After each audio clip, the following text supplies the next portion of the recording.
Malam, berjumpa kembali bersama saya Sandro Jabrik, wong ganteng sak donya. Mohon untuk tidak menyebutkan nama dan identitas dalam percakapan ini karena percakapan ini saya naikkan dalam konten YouTube. Gimana Mbak E? Oke, baik. Selamat pagi, Koko. Gini kok, saya mau minta solusi. Solusi ya, kok, bukan solasi. Bukan pinjem duit kan? Enggak, saya minta solusi kok. Alhamdulillah. Gimana? Jadi gini, saya kan kemarin baru notis pulang ke Indo. Tapi saya punya tanggungan di bank, satu bank. Dan itu kan data saya kan jadi saya hanya minjemin doang, nggak pakai duitnya gitu. Karena orangnya baik, jadi ya tergiur lah, ibaratnya kasihan gitu kan, terus saya pinjemin. Dan ternyata saya selama nunggu visa di Indo itu gak dibayarin sama teman saya. Dan saya di WA sama agent lama saya, karena saya kan udah baru sampai Hong Kong ya hampir 1 bulan ini sih. Cuma saya di WA sama agent lama saya, dikirimin surat tagihan dari majikan lama saya. Nah, terus agent juga bilang katanya mau lapor ke imigrasi, mau dikasuskan gitu. Tapi sebenarnya saya tuh sampai sini pun, walaupun ini teman saya katanya mau bayarin, tapi kan setidaknya itu kan pakai data saya juga mau tanggung jawab gitu loh. Nanti saya gajian bulan pertama ibaratnya langsung mau nyamperin ke banknya gitu. Ibaratnya hitung-hitungan kemarin denda saya berapa, terus saya ada itikat baik kok gitulah. Tapi agent saya katanya mau laporin saya ke imigrasi.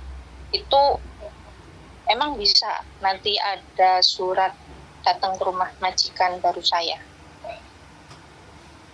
Bisa kalau Mbak? saya dilaporin gitu loh. Udah selesai ngomongnya? Udah kok. Kalau menurut saya ya bisa. Jadi karena memang datanya sampean sama, nama sama, KTP-nya sama, paspornya juga sama, maka surat itu bisa bergeser ke majikan baru. Gitu. Iya, dia ngelaporin ke imigrasi, si lembaga hutang tadi ke imigrasi bahwa anak ini begini dan begitu, gak ada masalah, bisa. Karena Hong Kong ini data itu connect. Jadi dimanapun hutang itu, jangankan hutang yang ribuan, hutang gak bayar, misalnya aku aja gak bayar internet 1 bulan 2 bulan, aku ditagih semua apapun ya, namanya 200 perusahaan nagih itu kan saya isikan lah gitu kan. Dia nggak akan nagih, tapi dia melaporkan saya ke lembaga yang memang orang ini nggak bayar utang, maka akses saya kemana dan ke apapun akan terkonek gitu. Jadi misalnya saya mau pakai internet lagi dengan provider yang lain, kemudian datanya kan dibaca sama dia, kamu dulu ada tunggakan ini, maka kita nggak akan bisa lagi. Bahkan apply sesuatu apa ke pemerintah itu kalau ada, walaupun itu uangnya cuma 200, itu bisa menghambat segala sesuatu apa yang bisa kita lakukan di Hong Kong. Itu Hong Kong, Pak. Makanya kenapa sih ngutang itu gampang sekali? Karena sistem informasi mereka jelas. Kalau hari ini kita nggak mau bayar, artinya kita menggali kubur kita sendiri di episode berikutnya. Nah, menurut saya, oke, seperti itu bisa terjadi. Menurut saya kan begini, Samen walaupun belum bayar, kalau Samen sudah nyampe di Hong Kong, Samen datengin aja kantornya. Iya kok. Ya, Samen datangi kantornya, Samen ngomong dan berbicara baik-baik. Samen pingin punya itikat yang baik untuk menyelesaikan itu semuanya. Bilang aja begitu. Nggak ada Pak, nggak ada persoalan. Kalau dia minta pernyataan, toh pun aku kan sudah kerja ini di tempat baru, gajiku sekian ada, saya akan bayar gitu aja. Kecuali ya utangnya itu ke rentenir. Kalau rentenir kan lembaga, rentenir itu bukan lembaga yang real. Kalau rentenir itu ya sudah. Kalau rentenir itu ya orang pribadi sendiri, bukan Hong Kong. Tapi kalau bank resmi Hong Kong, lembaga peminjaman uang, nah itu bermasalah, Mbak. Makanya Hong Kong sekarang kan punya kebijakan, kemarin pun dihimbau setiap agensi dikumpulin sama itu labor departemen atau apa, dikumpulin karena ada beberapa saya teman agent kan yang memang ikut asosiasi dan semuanya juga terdaftar di Hong Kong, itu diberikan surat peringatan untuk menginformasikan kepada CC-CC-nya yang mempunyai tunggakan hutang dan semua apapun, ya jangan berharap lebih ketika nanti visanya ketika diproses akan terkendala. Jadi udah diinfokan dulu ke para agensi. Terus ada tambahan satu surat lagi dari KJRI kemarin itu mengenai usia orang tua yang usianya di atas 70 tahun. Ada surat pernyataan dari anaknya kalau terjadi ABCD bla bla bla bla, misalnya kayak kekerasan, pembantingan, karena namanya orang tua ini kan otaknya udah nggak penuh. Nah, KJRI udah melakukan langkah yang bagus. Tapi kalau utang itu langsung dari Hong Kong sendiri. Karena maraknya banyaknya pinjaman-pinjaman yang tidak dikembalikan oleh asisten rumah tangga atau foreign domestic helper. Angkanya nggak sedikit. Nah, itu makanya jadi sorotan mereka, kebijakan mereka. Nah, begitu ceritanya Mbak E. Jadi kalau menurut saya masih ada itikat baik, nggak usah bingung, nggak usah khawatir.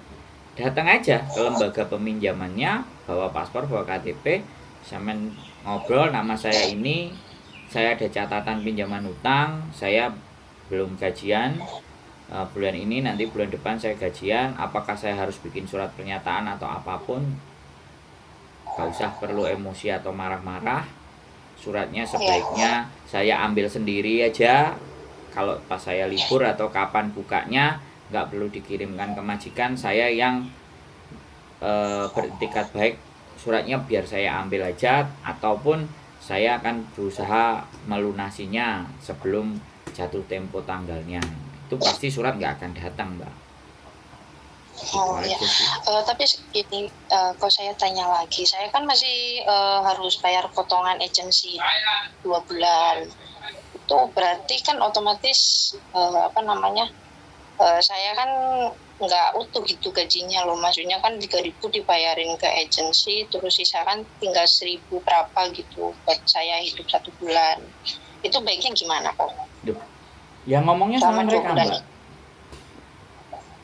Oh, berarti negosiasi langsung gitu iya ya? Iya dong, kan nggak mungkin negosiasinya sama saya dong, Mbak. Ya semen pas datang itu sampaikan untuk 2 bulan, kalau cicilannya saya kasihnya sekian-sekian bagaimana, tapi jangan sama sekali nggak sampean cicil. Misalnya saya ya tak cicil itu 50 atau tak cicil 500, sampean kan juga bisa cari-cari something di luar apalah yang kira-kira bisa menghasilkan uang kan gitu, dan hati-hati kan gitu aja.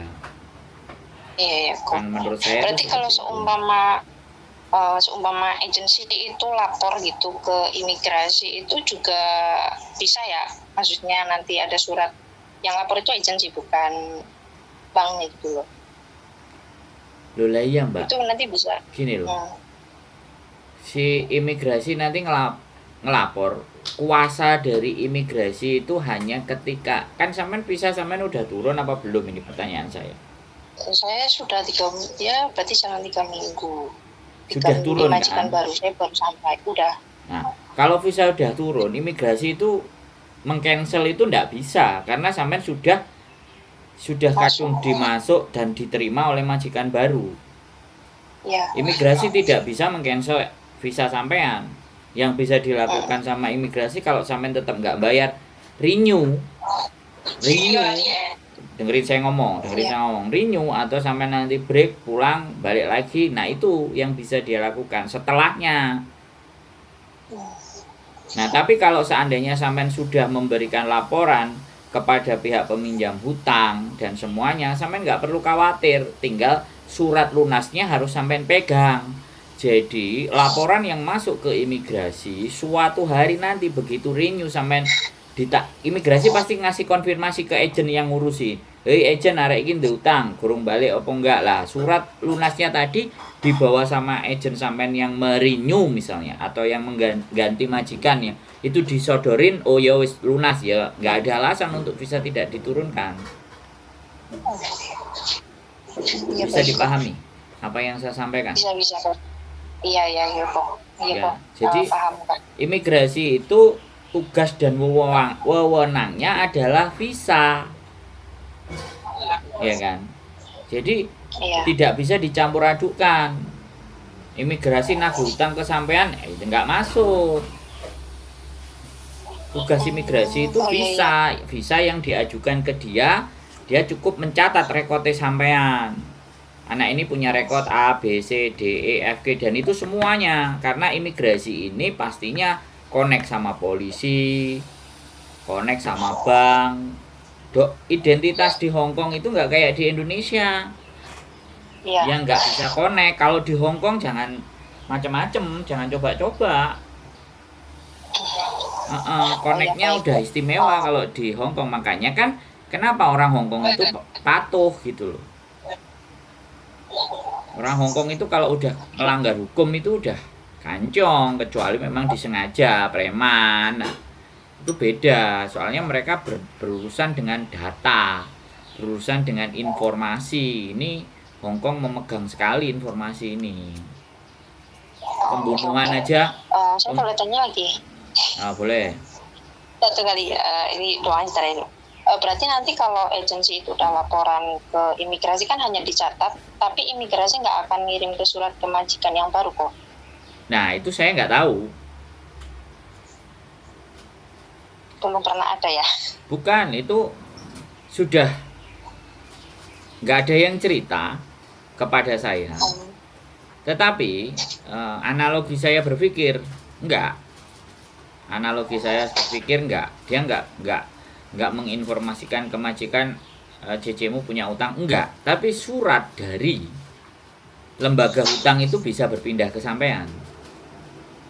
Ketika dia mencari datanya sampean dan melewati imigrasi ketemu, ternyata posisi majikan sampean yang baru itu, nah surat hutang yang ke majikan baru bisa datang. Oke, baik. Kan pihak lembaga utang kan pihak lembaga utang kan mengkonfirmasi. Iya. Gitu. Ya. Berarti yang penting saya kan baru pernah ini saya mau minta libur dari kemarin karena Popo kan sendirian di rumah, nggak ada yang selama 3 bulan saya nggak dikasih libur. Berarti daripada mending ibaratnya semakin rumit, semakin dikirimkan surat lagi, saya mending meminta libur terus saya datang ke bank ngomong secara jujur gitu ya kok ya, daripada lebih rumit gitu ya. Ya sampai ngomong jadi nggak tenang gitu. Sampai ngomong pihak ke bank menandatangani perjanjian bahwa sampean itikat baik atau apalah yang boleh sampean minta. Habis itu ya kan sudah sama dia baik, sama agen lama yang mau melaporkan datangi lagi, tunjukkan itikat surat baik sampean yang dari tanda tangan si lembaga peminjaman tadi bahwa saya sudah ada di dilian aman. Kalau sampean ngerasa bahwa biar tidak dilaporkan ke imigrasi. Soalnya kan majikan gini loh, agen lama sampean itu terganggu soalnya majikan kan nelpon agen sampean yang lama. Iya kok, katanya kayak gitu. Ya iya, ya kan dia nggak, kalau nomor sampean nggak diangkat, di WA nggak dibales sama majikannya sampean yang lama, ya dia pasti nyari datanya ke agen lama karena yang menghubungkan kan agen. Nah, penting bagi saya. Atau kalau sampean nggak mau menghubungi agen sampean yang lama, sampean bilang sama majikan sampean yang lama, nomornya kan pasti masih ada, kecuali sampean blokir terus sampean hapus, saya kan nggak ngerti. Sampean lapor aja, udah tenang, aku sudah bikin laporan, nggak akan ada surat lagi datang ke tempatmu. Bilang kayak gitu, jaminan rasa aman buat mereka. Karena ya namanya kan risih, Mbak. Orang nggak punya utang, yang utang CC-nya terus ditagih majikan. Itu majikan Hong Kong sensitif sekali loh Mbak untuk urusan itu. Iya, soalnya kan pas saya sebelum pulang juga saya ninggalin maksudnya nih kalau kamu belum ada uang, belum gajian, saya dulu. Nah emang saya kan pas waktu itu kan langsung ke bandara, uangnya malah dipakai gitu kok. Nah terus saya bilang lagi kan saya masih di Indo, belum ke Hong Kong lagi, tolong dibayarin. Ngomongnya iya oke, sebelum jatuh tempo nanti saya bayarin. Ternyata nggak dibayarin, terus masih 2 kali itu kok. Makanya saya sekarang mending benar-benar menjauh dari teman-teman toksik seperti itu. Di sini mending hidup adem ayem aja lah di sini. Yang penting itu saya hanya ada satu bank aja, udah. Saya nggak mau gali lubang tutup lubang lagi gara-gara pusing karena masalah satu bank. Saya udah nggak mau lagi berurusan sama bank lain. Intinya saya ada satu bank ini saya akan selesaikan, itulah. Makanya kan saya tadi di awal sampean kan ngomong minta solusi, nggak minta duit atau minta utang. Karena ya begini nih, makanya kan saya setiap pembicaraan di awal kalau ngomongin masalah duit, ya kan, ngomongin masalah pinjam-pinjam dan segala sesuatu itu, saya selalu dalam semua berteman siapapun aku bodo amat. Kamu ngomongin duit sama aku pergi. Tapi kalau ini duit cuman aku punya duit 50, ayo kita makan bareng atau minum es apa, ya sudah, ayo. Kalau masalah pinjam-pinjam duit sepurane bagaimanapun saya juga nggak pernah pegang duit. Pegang saya cuma patadong sama duit 50 dolaran cuma 2. Saya hidup seperti itu gitu loh, Mbak. Makanya solusi ini aja sih kok. Nah, iya nggak masalah. Makanya kan saya tadi bilang, wisan solusi kan udah tak sampaikan semua. Saya cuma mengulang pembicaraan aja bahwa segala sesuatu kalau hubungannya sama uang itu udah tinggalkan. Iya kok. Iya makanya saya udah mending dihadapin aja berkaitan dengan satu bank ini aja. Saya udah nggak mau, apalagi sampai nekat beli lubang tutup lubang, saya nggak mau.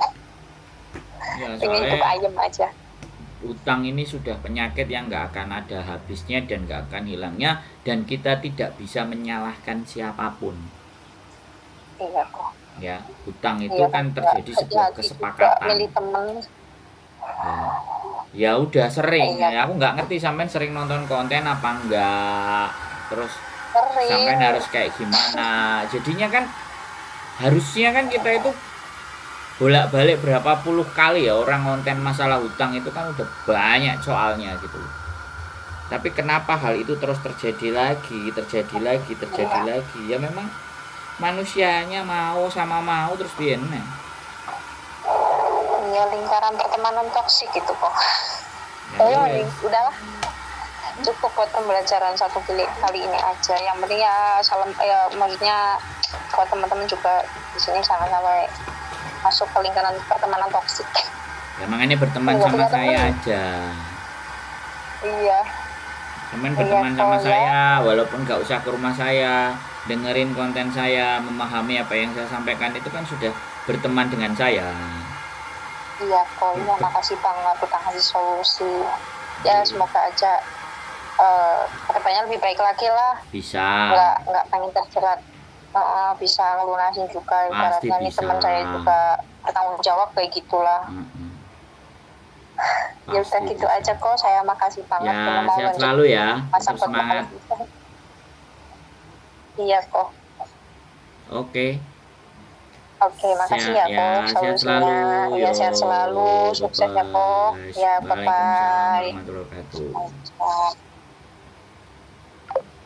Oke teman-teman semuanya, ya sudahlah. Kalian juga sudah sering memahami, kalian sudah sering mengerti, kalian juga semuanya, jadi nggak perlu dibahas terlalu panjang. Mudah-mudahan Mbak E bisa menemukan solusi yang kita sarankan, dan mudah-mudahan tidak ada hal terjadi. Keep stay tune my YouTube channel and see you next video. Bye bye.